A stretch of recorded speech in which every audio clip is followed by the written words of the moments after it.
Welcome to the Maya Atahua podcast, hosted by me, Zoe. We're going to look at concepts like the perfect victim and the narrow definitions that withhold help, support, and sometimes justice. Well, most oftenly justice. And along the way, we're going to connect with people from around the globe. It's going to be a good time. If you have any questions, feel free to reach out and please enjoy the show.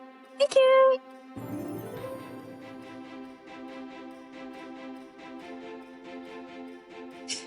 Hello, everybody. Well, welcome to our next episode. Today I'm joined by the honor, actually. It's my birthday, 41. And as a lovely gift, for me personally, it's all about me. We have Mike here. He's our latest bestie and he's joining us from America. He's going to talk to us about the power of anarchy and keeping your identity. So, Mike, welcome. Thank you, Zoe. Thanks for having me and happy birthday. I'm honored to be on your podcast on your birthday. That's a sacrifice on your part. Yeah. Do you know what I just realized I have here? I just clicked. I just have a little crown. Do you mind if I put it on? I wished you would. Awesome. Yes. I should start wearing crowns during interviews, I feel. Yeah, that looks amazing. This is a very pink vibe going on right now. Power pink. Nice. Hi, guys. I'm Mike Maeshiro. I'm in Nashville, Tennessee, in America. And I was a pastor for a while and left the evangelical church because I came out as gay and they didn't like that. And now my work is dedicated toward helping advocate for and supporting queer people recovering from evangelicalism. Thank you. That must have been quite the journey. Yeah. Yes, it was. Yeah, so I grew up in the evangelical church. I'm not sure what your background is on that, Zoe, but for me it was Baptist Christianity. Yeah. So very strict, lots of hell, lots of scary evil Satan demons. And I was a very devout Christian, and I knew before I realized I was gay, I knew that gay people were not going to heaven and that God wouldn't bless gay people or they didn't belong in the church or whatever. And then when I was 10, I realized that I was gay and I was like, oh, this is really bad. So I went deeply into the closet and stayed there for a long time. And it wasn't until I was 32 that I finally came out, and it was like 15 years of fearful processing, a lot of avoiding and denial. But ultimately, I just eventually got to a place in my own integrity where I couldn't keep being platformed by a homophobic institution. And I had built a ministry. I was traveling and speaking and teaching at the ministry school that I graduated from and mentoring interns and running businesses. And I loved my life. I was living the dream, but was also platformed by a pretty overtly homophobic church who taught that gay people needed to change and be healed and become straight and that they could. And that was God's will for people. And I knew that, and I put up with it and allowed it I was at that church for 12 and a half years. So yeah, it was a very painful decision to walk away, but it became even more painful to realize how complicit I was with a very harmful space for so long. There's a lot of a personal journey and all that, but yeah. Can you, just for our listeners, explain what you mean by platformed? Yeah, so there's a church in Redding, California called Bethel. It's a very prominent charismatic church. So basically any charismatic church that's trying to be relevant is trying to be Bethel. And so they have a huge ministry school that draws students from all over the world. And they've got a bunch of pastors on staff who are famous in that vein of Christianity. Lots of products, books, classes, courses, workshops, conferences coming out of Bethel. And I became one of those people who flew all over the world and spoke at conferences and churches and workshops and was teaching a class in the school that was very sought after. And anyway, so I had the Bethel brand endorsing me and my voice and my message, and that automatically gave me access to a lot of audiences globally. Yeah. Yeah. And did they know that you were did they know you were gay, or you're still keeping that private? No, I was in the closet. Nobody knew I was gay. Yeah. There were a couple of leaders that I had confessed that I struggled with being attracted to men, and then I was on the purity plan and jumping through all the hoops they put in front of me. But as far as my public, front-facing masking image, like no one had any idea, or I wasn't out. Yeah. It's just even the way that you've framed that of struggling, and just that language is really important, because that's how it's explained to you. Like I've never struggled with my struggle's not even the word. Like I just know I'm straight, but but everybody's on the A spectrum somewhere, and part of my own healing journey from assault is, you kind of like, oh, but men are scary, so maybe I'm attracted to women. I don't know, where's my safe space? Even struggling with that or unpacking that came with a lot of shame, because what if I am gay myself, and then what does that mean for me? And I'm gonna then be put in another box and then pushed even further away from my safety nets and my community. It's quite problematic that having to say things in that way is so deeply ingrained in our culture that you even have to come out. Like it shouldn't be something that you're required to do. For sure. It's just, we don't have to tell people that part of our identity and then risk being pushed aside, right? Yeah. Yeah, I mean, in an ideal world, that shouldn't even be a thing, but we are living in a very heterosexist world, right? So, yeah, there's all these pressures, silent and then not so silent pressures and coercions to conform, right? Especially within religious spaces. Yeah. So, like, I hear people saying we shouldn't even have the conversation around coming out, and I understand and I get that on an idealistic level. Yeah, But, totally. Yeah, ideally.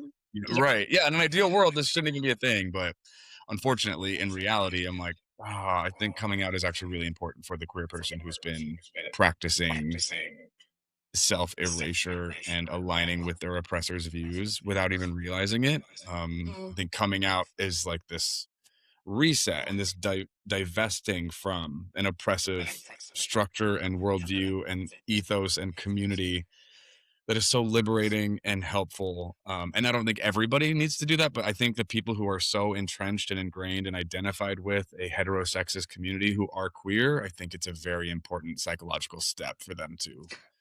Yeah, because like you said, you opened up your identity. I'm thinking of how to say it without just jumping into that usual language of like, yeah, you came out of the closet. But like you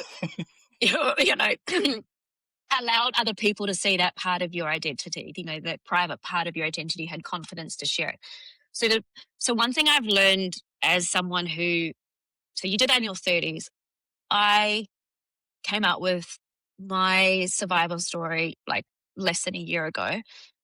And it was the same kind of mindset of like, I'm showing you a version of myself that is safe to share with the public, my family.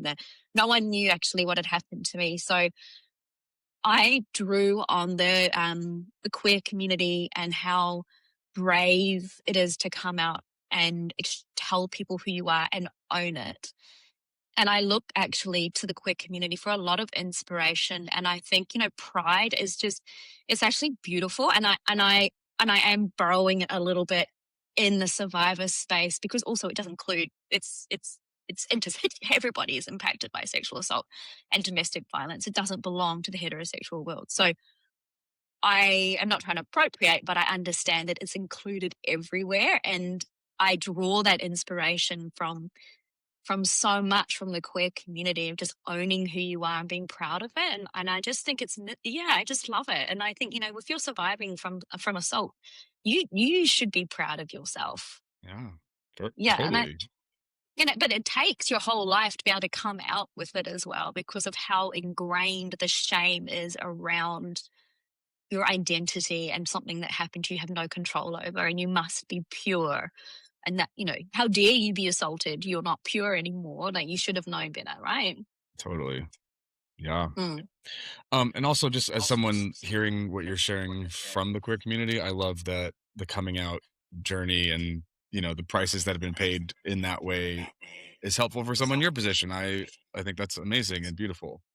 I love that. Thank you. Yeah. I'm always like, I just need some gay besties, honestly, because I just want to learn how to put my lipstick on properly. Watch my Get Ready With Me video. I'm like, oh gosh, she's got that on good. Nice. But I think what comes to me, and I think is just watching people just really go, I don't care if you hate me or I don't fit within your ideal, whatever's, I'm going to be myself. You know, and I think, you know, young people, we struggle with that, and we always will struggle with that our whole lives, but being confident to be ourselves, you know, but there's something beautiful in authenticity. Yeah, for That's sure. so brave. Yeah. Yeah, agreed. Good. So tell me when you first started, so when you first left your church or told more publicly that you came out of the closet, what was that like? What was the reactions?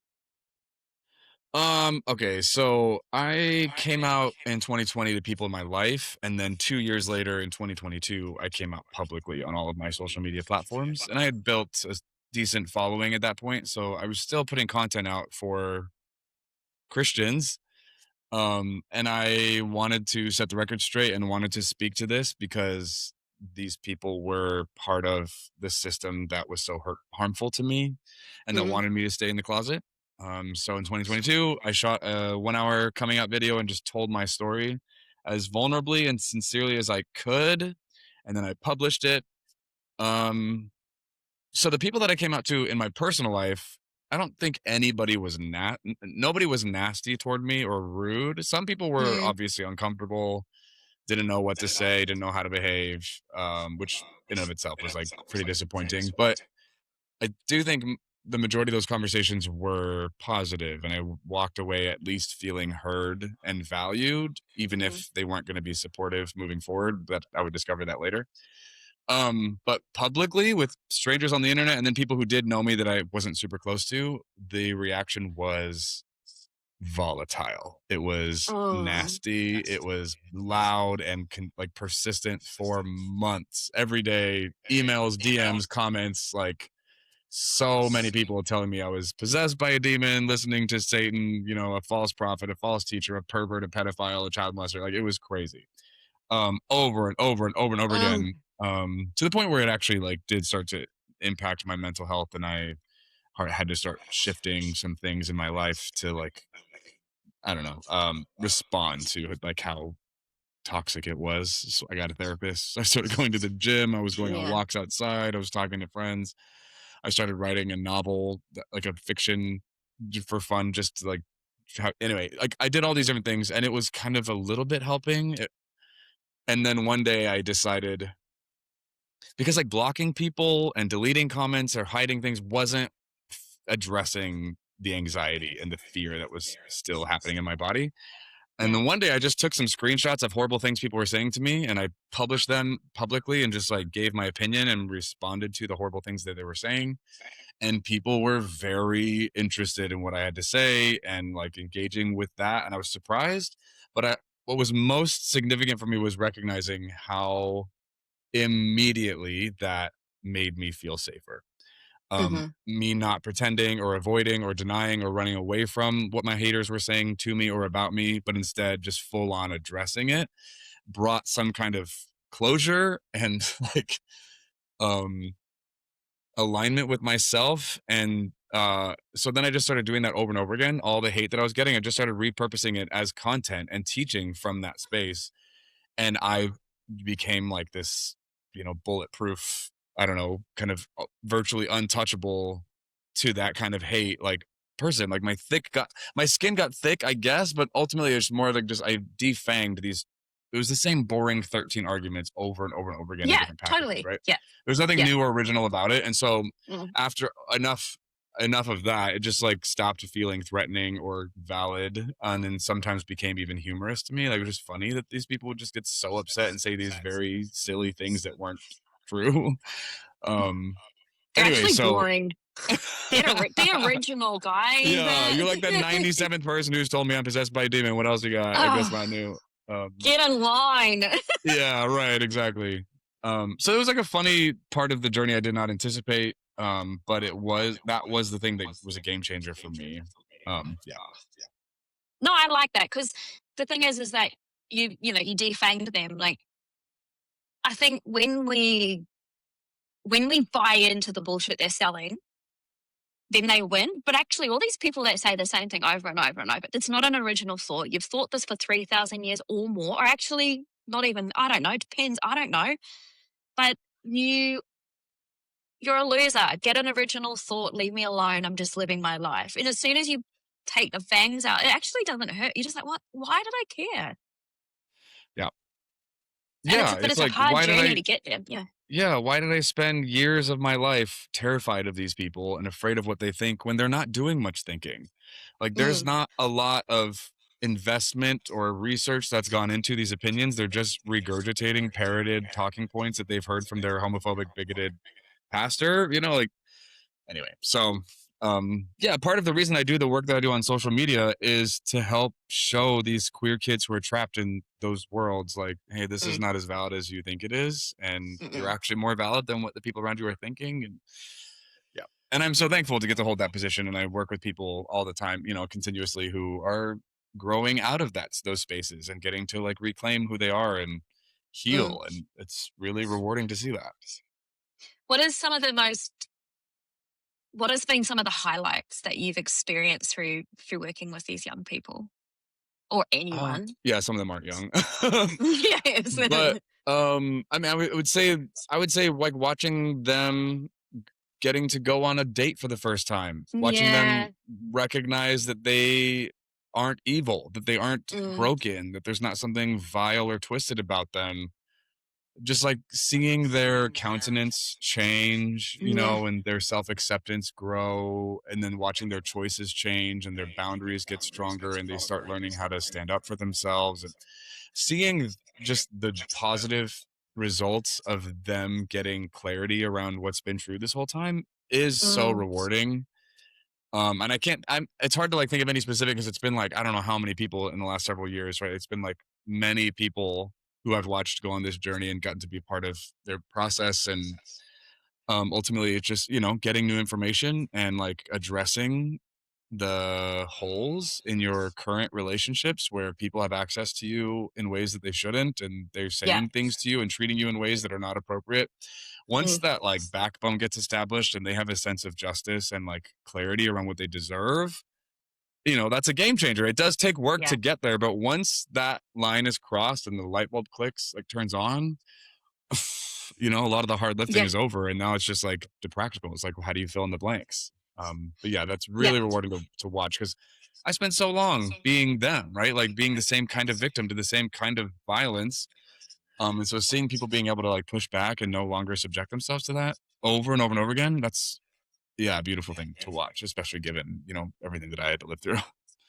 Yeah, and I think that's one thing that this oh my gosh, that was such a good answer. There's a few things there that I would just want to explore a bit. So, like, at the center of all of it is violence and control and submission to a certain level of thinking. So you get brainwashed as part of any violent community, and it's not just Christian evangelical, it's anything.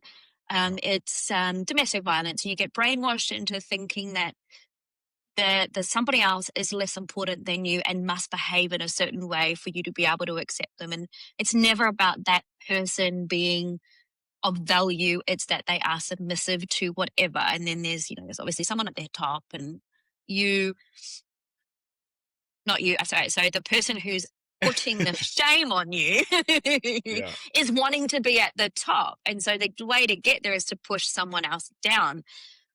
What that ripple effect of what you're explaining about taking that through into your relationships with other people is your self-esteem, or my self-esteem, has been so crushed and I'm just wanting to be accepted, that I allow people to continue the cycle, and it becomes, I'll just do whatever you need me to do to be accepted and loved. And that's not love. That's not what got really religious. That's not what we're supposed, that's not Jesus. That's not the point of Christianity. It's love and forgiveness as you are, where you are, who you are. But that's just not what the church does. And it just really pisses me off. But I think I really I've experienced that same feeling of being like, actually, I'm of value as I am. And as soon as I found that backbone myself, it's like, oh, I don't, go away. I'm amazing. I don't have time for you. So I can totally connect with what you're saying. And one thing that a lot of people who are on the healing journey do, from whatever it is they're healing from, they then want to teach that back to somebody else, because there's not a lot of, well, I feel that there's not a lot out there about teaching that. It's all about self-love, or understanding the depths of harm that is done to take that love away from certain community, like within the Christian church, or it kind of is. I feel like there's a gap there. So I can understand what you're saying, and what that's like to see somebody find their glow again. Like, that must be amazing. Yeah. Yeah, absolutely.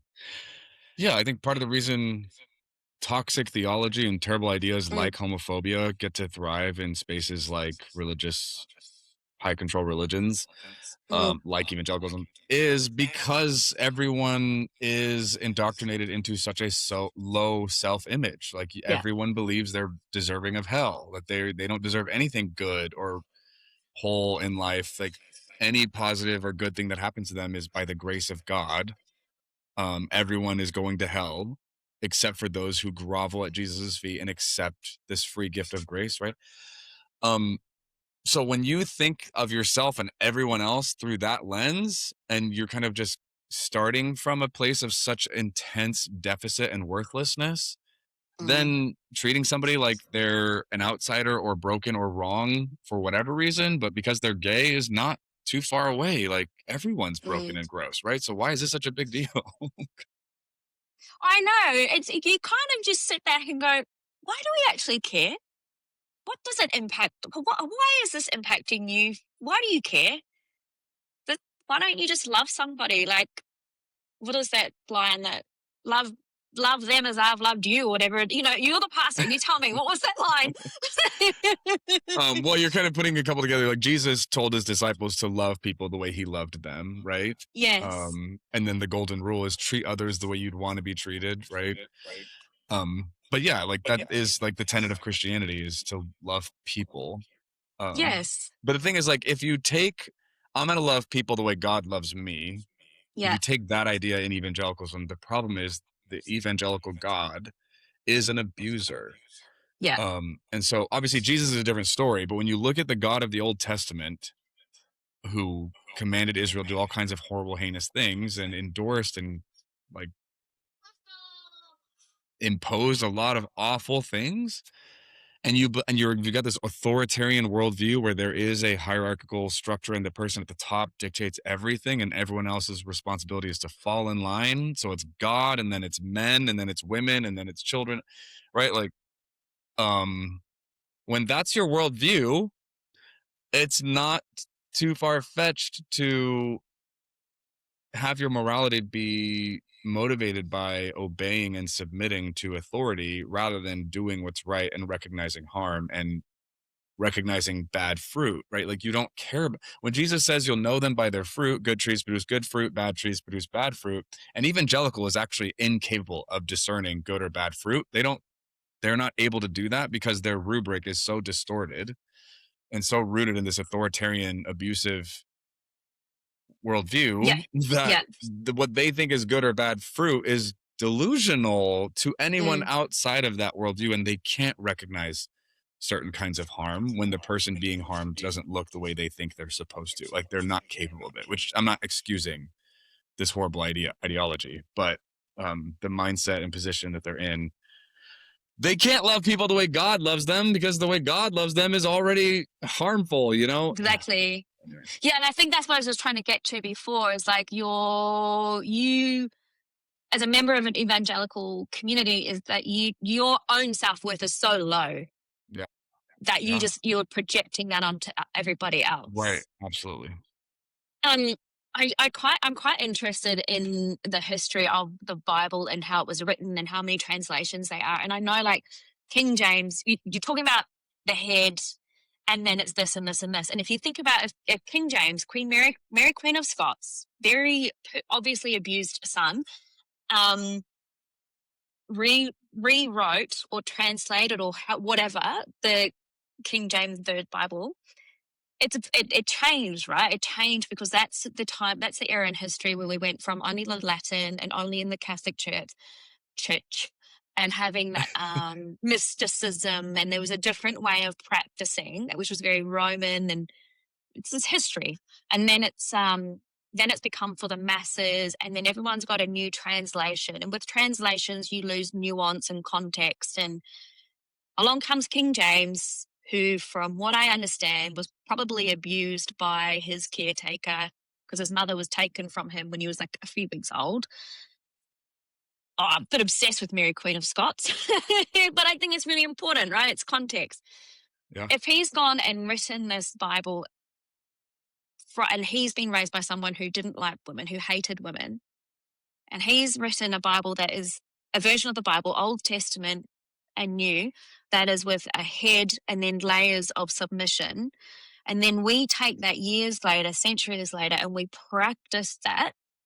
I feel that we've lost the connection to the original purpose, and it's all about submission versus understanding each other. And I mean, I'm not Catholic, but I know that it's quite a different practice. And it is, I mean, I grew up being told, oh, Catholics are bad, because, Yeah. that's a whole other thing, part of the Christian, one's more perfect than the other. But understanding how translations, like you talk about the Old Testament God is very abusive and all of that. Yeah, if you're reading it from with those versions, but if you go and read like the original text, and if you're partnering that with some of the Jewish writings, like with the Torah and all of those other books that go with them, it's quite different. It really is about loving each other, which is where Jesus got that from, of like love, kindness. It's quite a different. It's quite a different religion when you realize how it's been manipulated to hold people in power. I don't know if that made any sense, but Yeah, totally. And the sad, unfortunate part of this whole conversation is if you ask an evangelical to do any of the reading that you just described, they're not going to do it. No. If they did read some book, if they were to actually venture out and be willing to do that, they would be doing it from a defensive posture and Yes. poking holes through anything that's coming across. They can't allow themselves to be convicted or like held accountable or implicated, because then they lose the system and the community and the certainty that evangelicalism has provided their whole lives. It's a high loss, right? Which is why I have such mad respect for anybody who does deconstruct and chooses to walk away because of their integrity. It is a high cost to do that. But most of the people who've done that are because they were some of the most sincere people within the faith communities they were part of. They genuinely believed that what they were doing was God's will and was good. And then when they discovered the harms and the deceptions that are involved with what they were part of, they had to walk away, because the spirit they were going at Christianity with in the first place was one of sincerity. And I would even use ignorance, probably rooted in naivete, right? But once you learn and understand these things that you're describing, like there's so many things we get into, right? It stops being a defensible gospel. And you have to, go ahead. Oh, no, you go. You go. No, go ahead. I was going to say, when you deconstruct, like you break away from these fundamental rules, and you go, that's not even what it meant. And I'm just so familiar with people going, no, the devil's trying to work. I've got to fight the devil here. It's making me doubt. Because one part about Christianity is that you don't question. You have faith like a child. So if you're questioning, that's the devil. Whereas you're supposed to question. You're supposed to ask questions to never assume you know the answer, and never have blind faith. You should always question, because that's how you develop and grow as a person, and a religion as well, Well, I feel. Yeah, what you're describing are healthy, appropriate values that people should have in a what's the word I'm looking for? Um, the word doesn't escape me, but like in a healthy, functional, responsible society where individual people are held accountable for their views and behavior. Yeah. What you're describing is an appropriate way to engage and appropriate values to hold. When you're in an evangelical community and structure, this is not about being responsible or like preventing harm or doing good. This is about falling in line, Yes. right? That's a very different protocol, different priority. And when that's your priority or your motivator, there's all kinds of compromises that are happening at multiple layers of decision making, right? That ultimately result in very strange and confusing choices and voting habits and ways of showing up in the world. Yeah, because the goal is not goodness, the goal is not protection, the goal is submission and compliance. I was just gonna ask on voting. So we're in Australia and in New Zealand, right? We have very different politics, and we obviously look to America, and that influences a lot of stuff, a lot of our politics now, more than it did 10, 20 years ago. And there's very clearly a religious aspect to American politics. Are you able to explain what that's like as someone living within that system? To me, that feels very evangelical based currently. Yeah. Yeah. Um oh God. Can you ask me this question again, like maybe more succinctly, because I'm afraid I'm just to go on a rant and I don't want to rant. What do you want? What are Okay. you asking me? Does evangelical faith impact American politics Yes, currently, and 100% how? immediately. Yes. How? Mm. Yeah, in the 80s, the Republican Party found that if they could mobilize the evangelical vote toward certain issues and platforms, they could get a huge, like, they can get a huge number within the voting community. So they weaponized abortion in the 80s and made it a religious thing and turned it into a spiritual war, if you will. And then obviously the gay issue came a little bit after that. And so when they started prioritizing vilifying abortion and queer people, and these people are here to ruin our country and destroy our way of life, they want to kill babies, they want to, groom your children, they want to make perverts out of everybody. Like they just started creating these I'm obviously like grossly overgeneralizing, but they started Go creating this for it. propaganda and these like narratives that painted these marginalized people in horrible lights, um, so that they could get the evangelicals to become a little bit more involved. Because before that, in America, the evangelical community wasn't super politically involved. Like they didn't even vote very much. Like a bunch of the evangelical community was not voting because in their minds politics and religion were separate things, and they were mostly invested in the religious part of their lives. And then, and I think it was around the 80s when that kind of had a swing, and there were certain people that came in who, you know, weaponized that community. And then ever since then, the Republican Party and the evangelical church have been in bed with each other, and it's their spiritual religious convictions became conflated with political issues, and then they started becoming indiscernible for a lot of people. They could not separate the two. And it just has grown in momentum, and Trump has become this very loud, obvious, poignant time in history that just shows that the boiling cesspool of like moral depravity that has kind of roiled up within the evangelical community. Like they don't recognize how heinous and harmful and immoral this person's platform and like administration are. Like it gets all murky and confusing, and then they also are only listening to certain people, certain like podcasters and news anchors and whatever, and then people outside of that world are listening to very different narratives, right? And so there's this very intense divide. But anyway, to answer your question, 100% evangelicalism does impact our politics, and it's because in the 80s that was an intentional strategy that the Republican Party employed and has continued to benefit from ever since. Wasn't that just like a load of bullshit? Because like, I think, okay, so in New Zealand and in Australia, we're still quite, I guess it's socialist. Like religion doesn't impact our politics, but you can see that it's on its way. You can feel it coming through. And, well, I can, but maybe it's because I can see the signs, right? Yeah. People there's a lot going on, and the world is clearly traumatized, and everyone's looking for someone to blame or something to do. And that's kind of like when abusers can flourish, is when someone is wanting to are in danger. They jump in, like any groomer or anyone. Oh, this person's vulnerable. Let's jump in. It's the same thing, but apply it to politics. And I feel that you can see it on its way, and it's quite scary, because whatever happens in America will eventually hit New Zealand in 10 years' time, unless we learn from mistakes.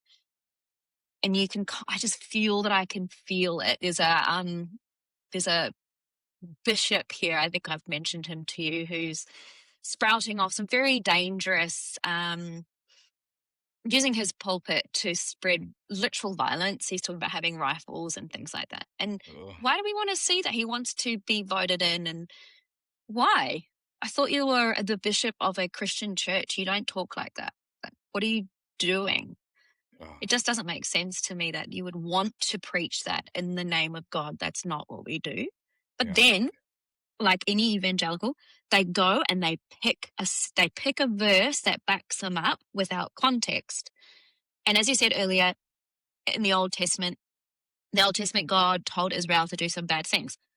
From a Christian perspective, that's what's happened. So from that evangelical, go and, I'm trying to think of some gory stories, but kill someone because that's in the name of God, and that's what needs to happen.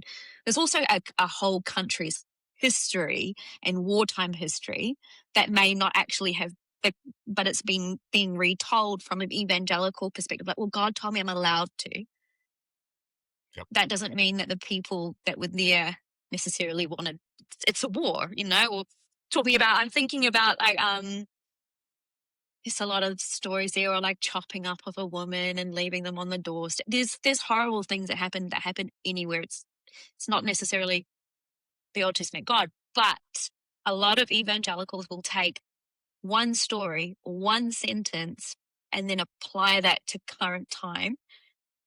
And it doesn't apply here. So don't bring it here. It's from 4,000 years ago, mate. Like, doesn't apply. Yeah. And the point of the New Testament is to free us from judgment and violence, and to lead with love and bring back. That's what it was for. So what are you doing? You're skipping your fundamental belief system, mate. I don't get it. Well, Can you have to maybe realize, explain that for me? Yeah, there are a lot of men in power within evangelicalism and theology that if they were to value their spirituality and religion the way you just described, which is what the general person watching this is like, hello, like Christianity is supposed to be about love. Jesus was preaching love. But if they were to actually do that, they would make themselves vulnerable. They would weaken themselves. They only have loss to experience if they were to embrace the actual heart and nature of Jesus's message and work. And evangelicalism is a system of power, and these guys have money and influence and security, right, that they would lose if they were actually going to value love. And so, unfortunately, within the white evangelical church, love is not a priority. It is not something they're interested in. And the thing is, like, they would not admit to that. They would twist and,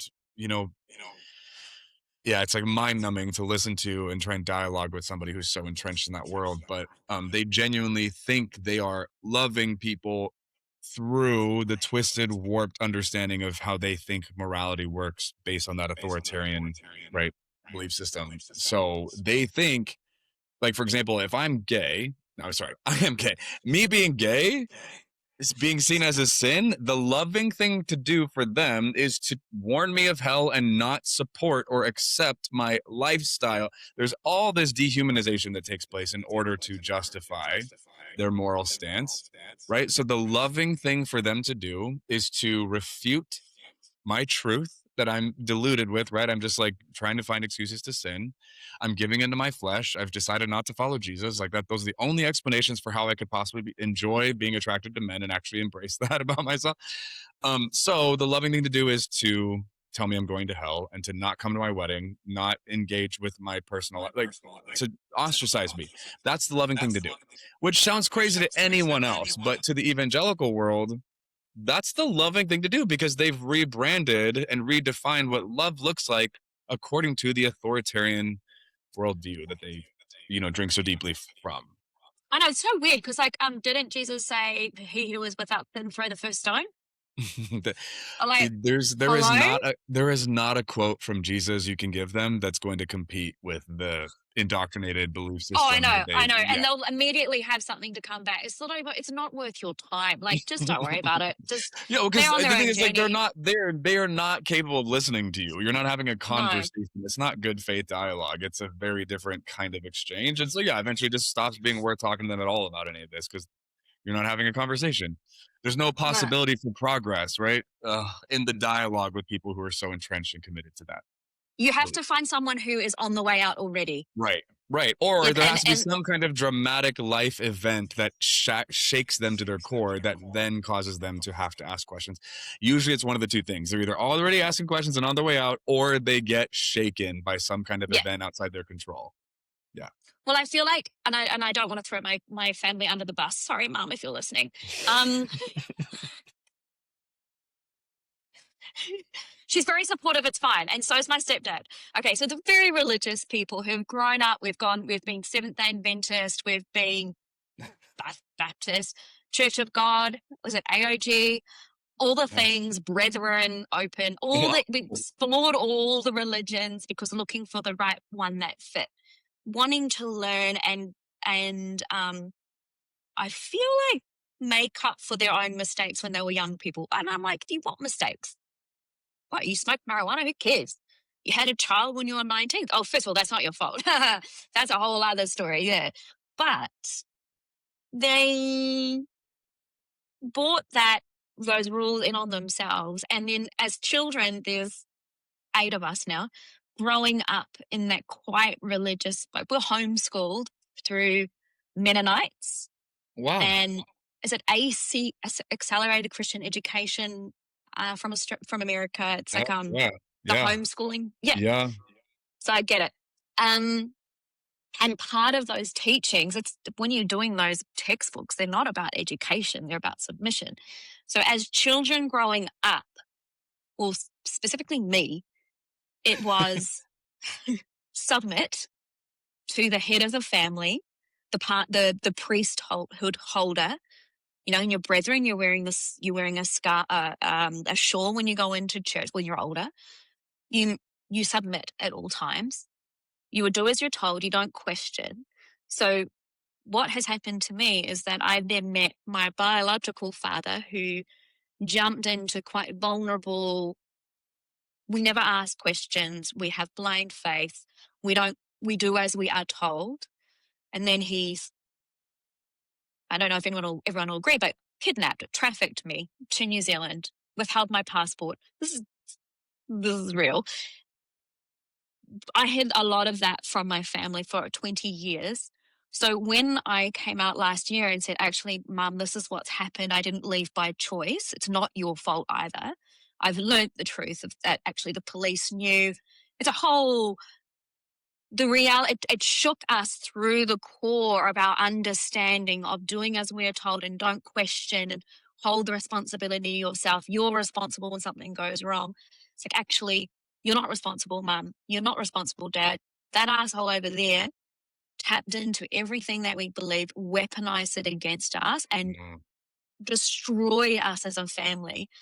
That there, I feel like it has finally broken those last shreds of control over my family, because they're looking at it and going, how did that happen to our 16-year-old daughter? And it's like, because I was told never to question.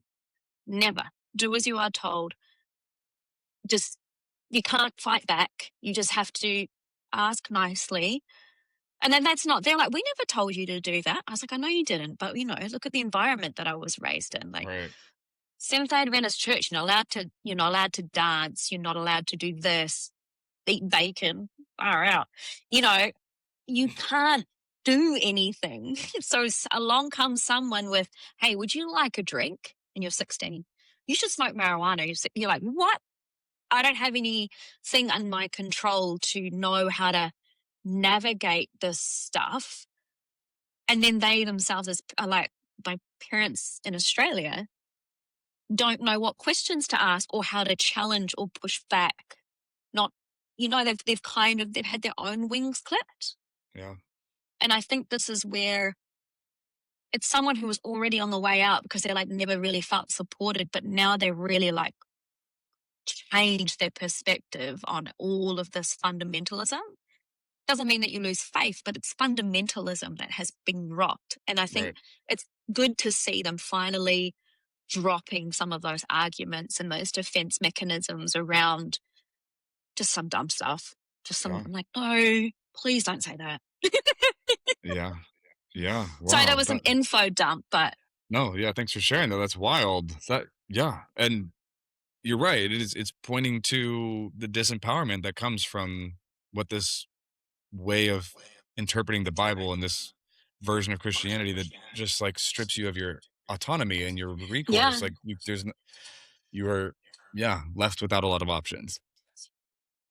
Yeah. And like one thing that I told my therapist when I was like first started going back to therapy, not that I told anybody what had happened, but I was referred through a doctor because I was clearly depressed.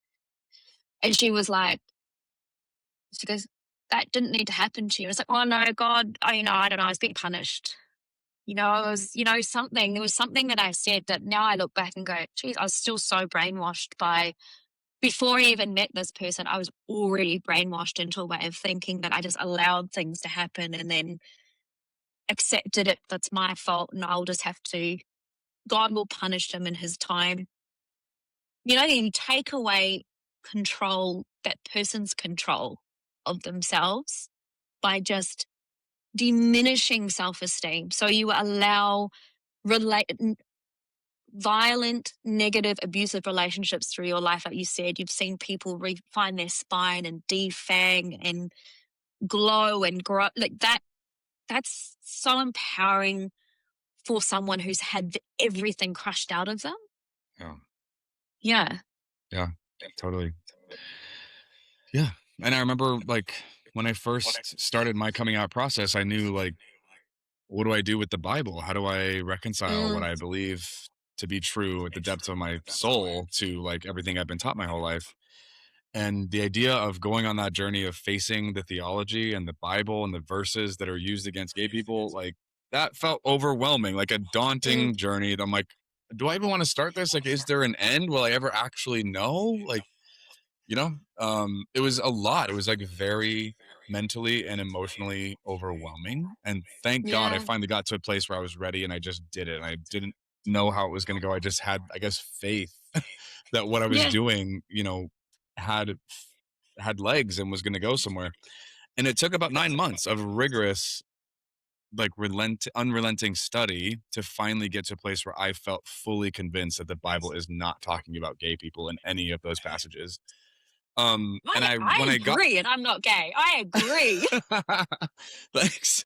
Yeah, when I got through this is not what you think it is, guys. Right, exactly. And when I got through all that, I was like, how is the average person who's gay growing up in this kind of an environment supposed to go on that journey? Like most of them aren't going to have theological training or ministry background. Like, how are they going to like put all this together? And they didn't have access to the people that I had access to. Like, I had a lot of privilege in my coming out process.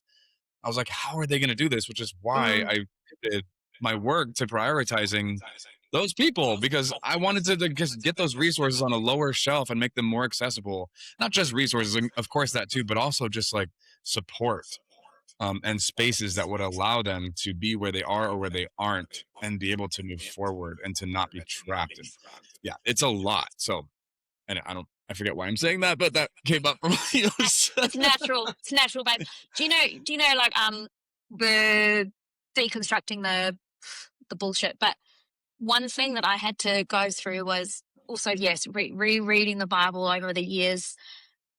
First of all, feeling absolute hand on my back, you must do this, and doing it. I understand that feeling of I must do this. So back to the Bible.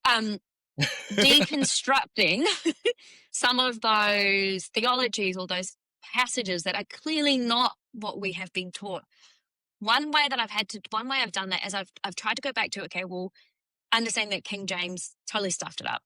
But going back and going, well, what was the original text? Where did it come from? So, well, the Old Testament belongs to a different community. And what do they practice? And they don't practice homophobia like we do. And so why? Why are we taking their history, applying our theology to it, and then going, but that's what Jesus said. But hang on, he was from this community and that's not what he said. So what we've done is we've completely made up an entire religion and re-edited it to suit and tell a narrative that wasn't even what was intended. That's how I am deconstructed, because I like history. So I look back and I go, that wasn't what was happening at that time. And we didn't write that testament. Another community did. We just borrowed it, parts of it, without without context. Yep. And then we weaponized it. Yep. Is that... Oh, no, you're the pastor, so you. I just feel like you tell me. No, you're right. I mean, you're right. The Old Testament, the Christian church calls, the Jewish Bible the Old Testament, the Hebrew Bible the Old Testament. Those texts were written with a very different cadence and rhythm and intent than literalism and evangelical churches take it, right? And there's so much law in context, like that you just start taking these words and applying them to real life as if they're supposed to just copy and paste, and that's not how they were written. Just trying to unpack all that. I want to just like drive into a wall. I'm like, they're the people who need to understand this aren't going to hear any of it, No. But you're right. The Torah was not written for Americans in 2026. No, that's not true, right? And then there are reasons behind why the books are structured the way they are. Anyway, like if you understood all that, you would not treat the Bible the way the evangelical church treats it today. You would not do it. It's illogical. It's irrational. It makes no sense. Exactly. Yeah. And even just like, okay, oh my God, I'm totally going to go down a rabbit hole here. But I love this stuff because it's just so informative. And like you said, the people who need to hear that aren't going to hear it. But our listeners, it's good for us to hear context of why these toxic theologies exist and impact them in a negative way. It's because someone's appropriating. It's just appropriation, guys. Right. But oh gosh, what was I saying? Okay, so the Old Testament is the history of a community who were, if you think about how many years is it, 8,000 years, how old's the Old Testament in chronological years? Oh, I don't know the answer to that. I don't know. But if we think about any Indigenous community, or even if we're from the UK, even our history, right? It wasn't always written down. It was oral. It was storytelling, and then over time that becomes a certain legend, and then it got written down, and then meaning got taken from the learnings from certain things, and that's why we have Hanukkah and we have other holidays that exist, because they're celebrating a certain point in someone's history.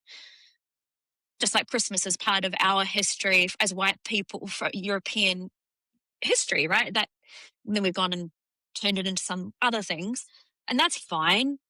Have a holiday. But then along come the Romans, and when they colonized, they took whatever religion or whatever faith existed in that area, and they took their gods and names and go, oh yeah, we have the same one, and we just rename him. And then they apply their theologies and their myths, and you can see as soon as you start unpacking Roman and Greek religion, oh, there's some trends there. There's some common trends around Virgin Mary, and there's some common stories here. And that's one way that they would colonize to avoid having to just kill everyone or just get everybody in line, and not, if I'm in power and I want to reduce uprising, I'll let you have your holiday. I'm just going to tell you that that's actually our God anyway. So really, and I'm not taking away from the New Testament, but some of that has impacted the New Testament when it was rewritten or as it has developed, because the New Testament wasn't written when Jesus was alive. It was written after the fact, which means it's open to interpretation and retelling. And we can't, in 2026, take a literal line and say it's fact from when Jesus was alive, or go way back to Genesis and say whatever you want from there and apply it to 2026. You can't do it. It's Right. not, that's not how history in any community, any country across the world, that's not real. That's so illogical. No one does that. They go, oh, we did that in Greece back then. We don't do it now. Yeah. We Right. don't have a fire pit for the babies. Are you kidding? Yeah. Because people, that to me, that's the same, right? Yeah. Yeah. Yeah. Exactly. I just get so fed up with some of this. I'm just like, guys, it's literal history. Just look at it. And it doesn't take away from turning the other cheek and loving each other. That's someone said that, and we have people through history who say amazing things, and we still honor them and we take their stories with us, and we can still be Christians. That's not what I'm trying to say. I'm just saying it's the theological stuff, you know? Yeah. Yeah, when Jesus said to the Pharisees, like, you search the scriptures because you think that in them you'll find eternal life, yet it's they that testify of me, and you refuse to come to me so that you would have life. I think the evangelical church is not interested in life. They don't want the truth. They want security. They want control. They want domination, right? They want dominance. So they are using the Bible to assert and continue to reconvince themselves that they are deserving of dominion. It's about power. Jesus was interested in love, and they want power, and love is interested in giving power away, and they are not interested in that. So you see these ships missing each other, and yet Jesus's name and face is getting like rubbed all over their power grab, you know? And so, yeah, it's infuriating to everyone else watching the hypocrisy and the double standard.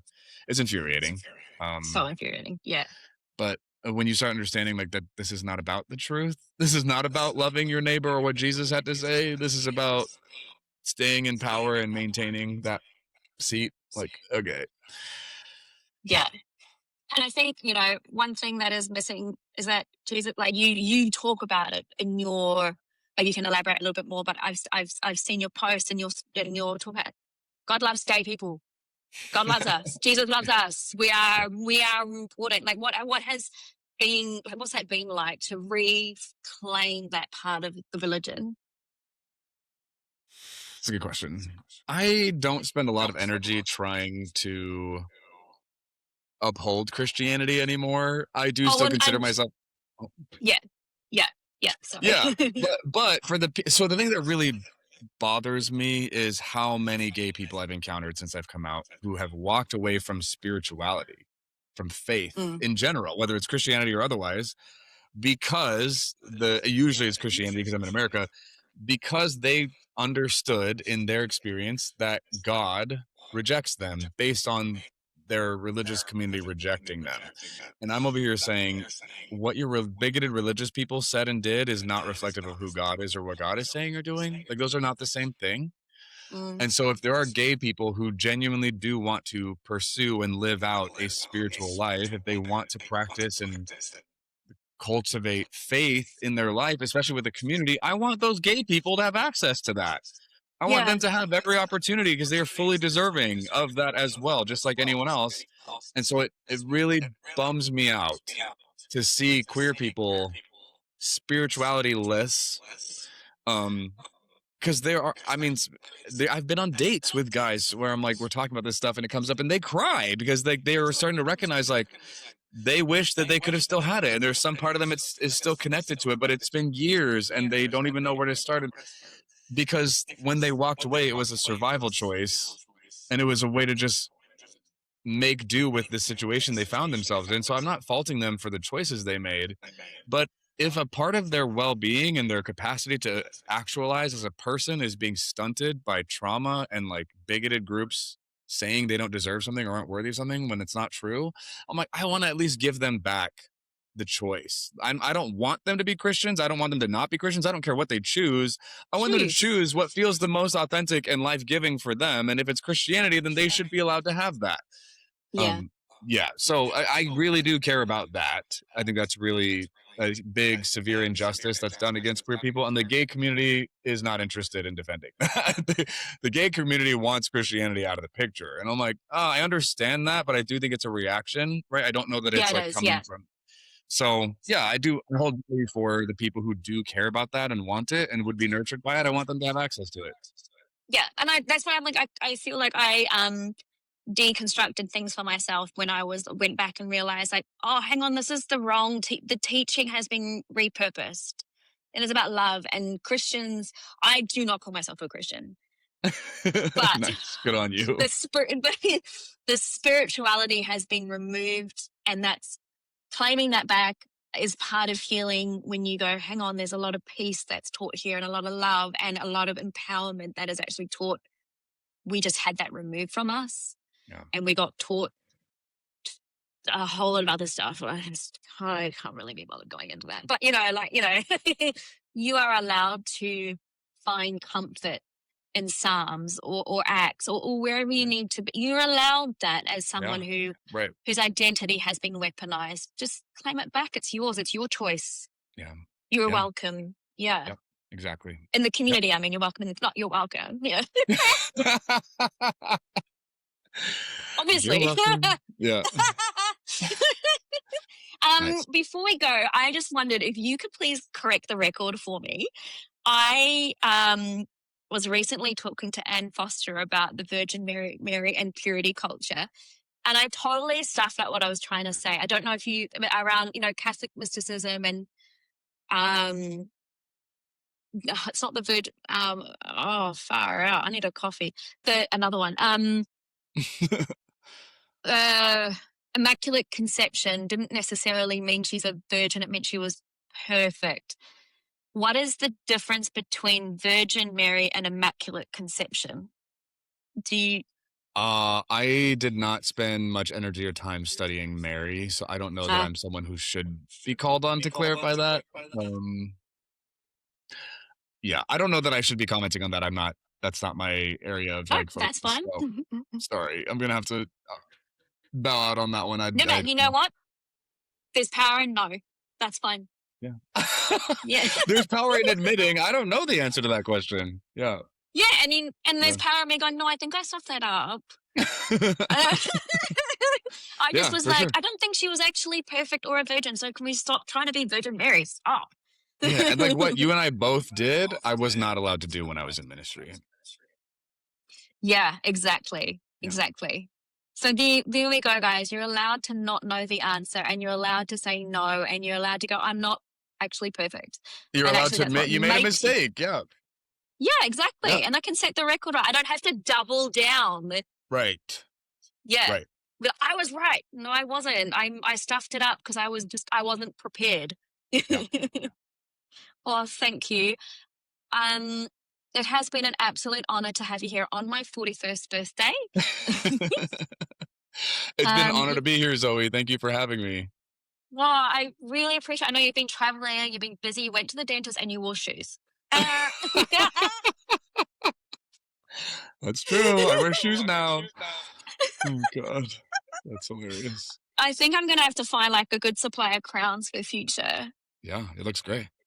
It's working. I'm still working on my new office background, but I feel like it's coming together. Lots of pink. Yeah, it'll evolve. It'll keep growing. It's great. It'll be like a brand identity and shit. Yeah. Yeah. Exactly. So where can people find you? My most active space is going to be Instagram, but I'm on TikTok and YouTube and Facebook.